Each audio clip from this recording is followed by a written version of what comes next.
Hello again, this is Alex from phpacademy.org producing this video for the New Boston. Now, in the last file handling example, we looked at appending data and we created this form here which appended data to the end of this file here. And so far we've appended 4 names. Now, what happens if we want to read in this data? I want to read in each name and display them to the user. And what we're going to do is we're going to create this inside this process here.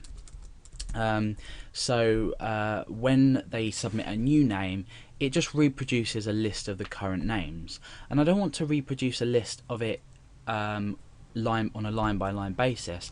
I want to produce it separated by commas. Now, you may look at this file and think, how are we going to do this? Because they're not separated by commas, they're on a line by line basis. Well, we have various functions that allow us to open files and read in on a line by line basis. Now, remember using the for each statement, we can use that again here. So what I'm going to do is underneath here, I'm going to create a little section for myself to read this file in. In fact, we can do it under the F close. It'd probably be a lot better. So let's create a variable called readIn.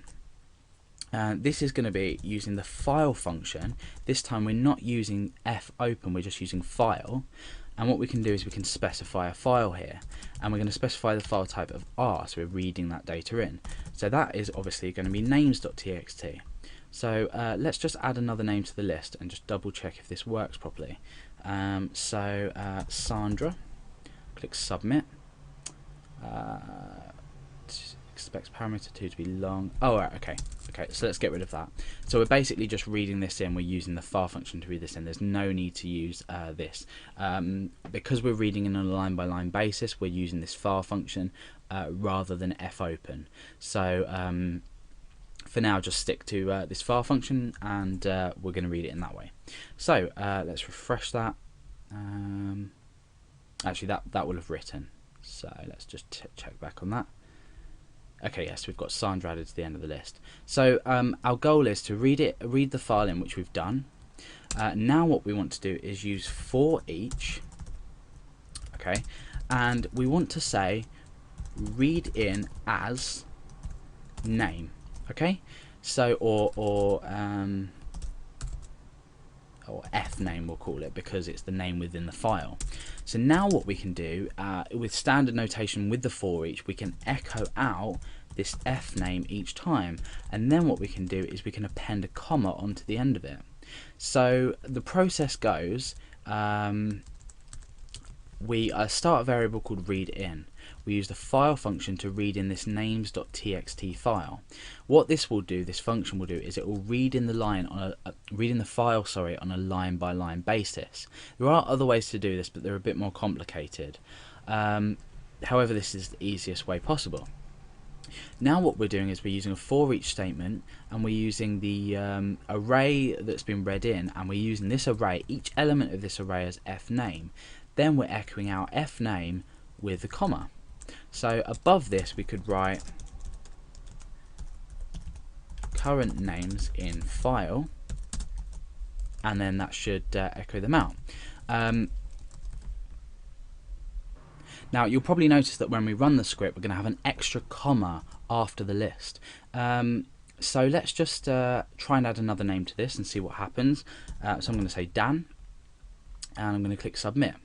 Now you'll see it says current names in file, Alex, Billy, Stephen. At the moment it's not looking too great, so let's just tidy that up.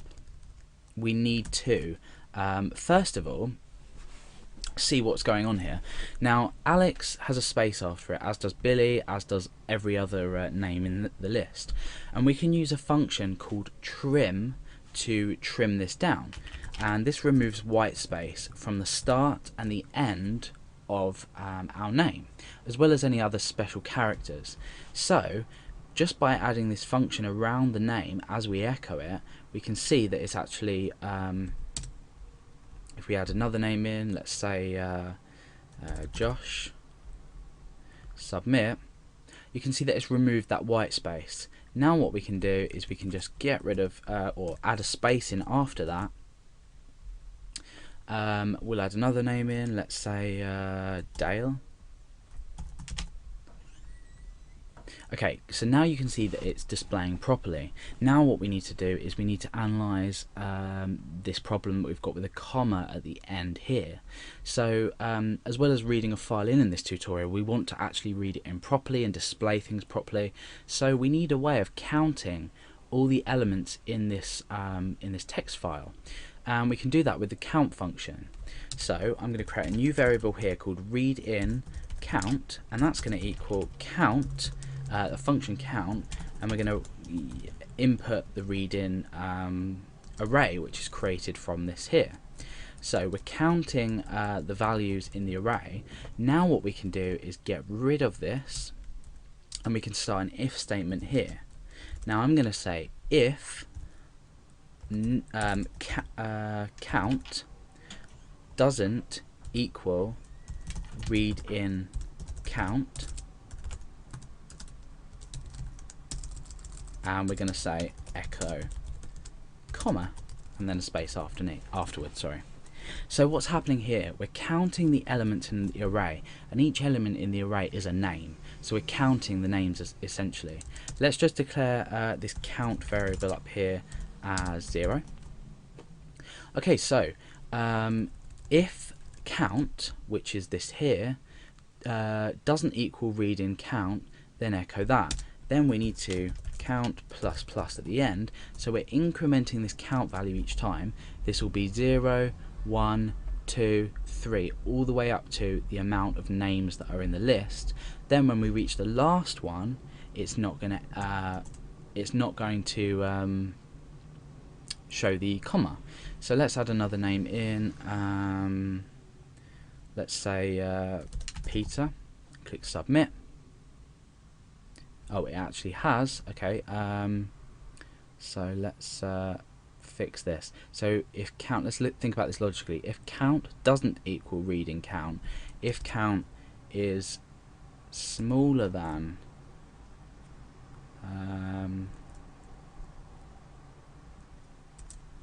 or greater than, yeah, it'll be smaller than. So if count is smaller than readIn count, let's add another name to the list. Just do Daniel this time, and click submit. Oh dear.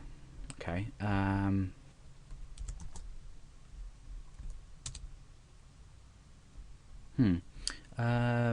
is 1.